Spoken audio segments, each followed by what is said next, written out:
Hello guys, welcome back to our channel. और आ चुके हैं हम एक और नए वीडियो के साथ। तो आज की वीडियो होने वाली है बहुत ही ज़्यादा इंटरेस्टिंग और स्पेशल, क्योंकि आज की वीडियो में करेंगे रामायण के बारे में। कि रामायण में आप सभी रावण के भाई विभीषण को तो जानते ही होंगे, तो उनके ऊपर एक ये मुहावरा भी सुना होगा कि घर का भेदी लंका ढाए। जी हाँ दोस्तों, विभीषण को क्यों कहते हैं घर का भेदी लंका ढाए? तो चलिए गाइस जानते हैं इसके बारे में, और क्यों कहा जाता है थोड़ा इसे विभीषण को कि घर का भेदी लंका ढाए। तो चलिए थोड़ा सा जान लेते हैं विभीषण का परिचय। विभीषण विश्वामित्र और उनकी पत्नी कैकसी के तीसरे पुत्र थे। रावण एवं कुंभकर्ण विभीषण के बड़े भाई थे। विभीषण का जन्म राक्षस कुल में हुआ था, लेकिन उनका स्वभाव और आचरण पूरी तरह से विपरीत था। जबकि रावण ने अधर्म मार्ग चुना और अपनी शक्तियों का दुरुपयोग किया, विभीषण ने धर्म का पालन किया और सदैव सत्य के पक्ष में खड़े रहे। उनका व्यक्तित्व शांत, विनम्र और धार्मिक था।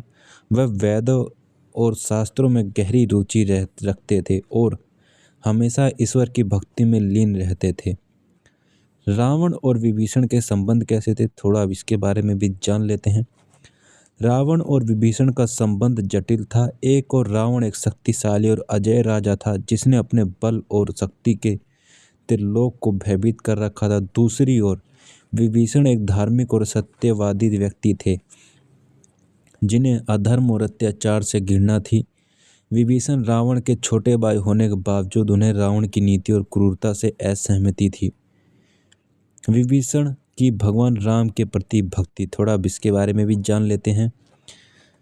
विभीषण की भगवान राम के प्रति भक्ति अद्भुत अधिक गहरी थी। उन्होंने राम जी को केवल एक आदर्श पुरुष नहीं बल्कि भगवान विष्णु का अवतार माना और उनकी शरण में जाकर उन्हें अपना प्रभु स्वीकार किया। जब विभीषण राम जी के पास पहुंचे तो उन्होंने उनसे विनम्रता पूर्वक अपनी शक्ति का परिचय दिया और उनसे अपने कर्तव्यों के लिए मार्गदर्शन मांगा है।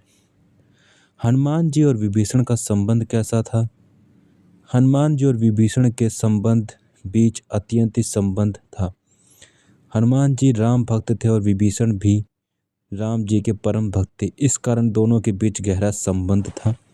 हनुमान जी जब सीता माता की खोज में लंका पहुंचे तो उन्होंने विभीषण से ही मुलाकात की थी। अब जानते हैं विभीषण को क्यों घर का भेदी लंका ढाए कहते हैं। लंका के युद्ध में जब भगवान राम और रावण का आमना सामना हुआ, तब रावण की प्रबल शक्ति और उसकी अजयता के कारण उसे पराजित करना अत्यंत कठिन हो गया। रावण के 10 सिर और 20 भुजाएं थी और वह बार बार मर जाकर भी पुनर्जीवित हो जाता था। यह देखकर भगवान राम चिंतित हो गए कि रावण को कैसे हराया जाए।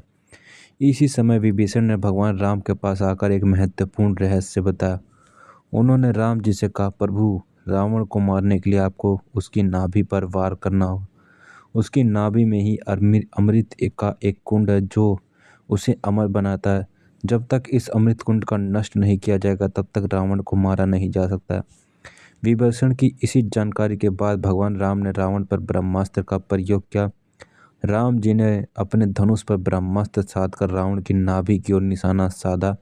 जैसे ये ब्रह्मास्त्र रावण की नाभि पर लगा, उसकी नाभि से स्थित अमृत कुंड नष्ट हो गया और रावण अत्यंत धराशायी हो गया।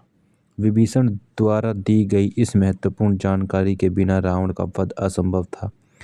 विभीषण की इसी सहायता के कारण भगवान राम ने रावण को पराजित कर लंका में अधर्म और न्याय की स्थापना की।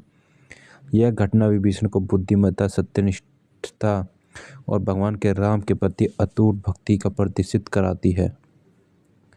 तो ये थी गाइज आज की हमारी वीडियो की क्यों कहा जाता है विभीषण को घर का भेदी लंका ढाए। तो ये है उसका कारण। तो उम्मीद करता हूँ गाइज ये वीडियो आपको अच्छी लगी होगी। वीडियो अच्छी लगे तो वीडियो को लाइक करें, चैनल पर नए तो चैनल को सब्सक्राइब। तो मिलते हैं गाइज नेक्स्ट वीडियो में।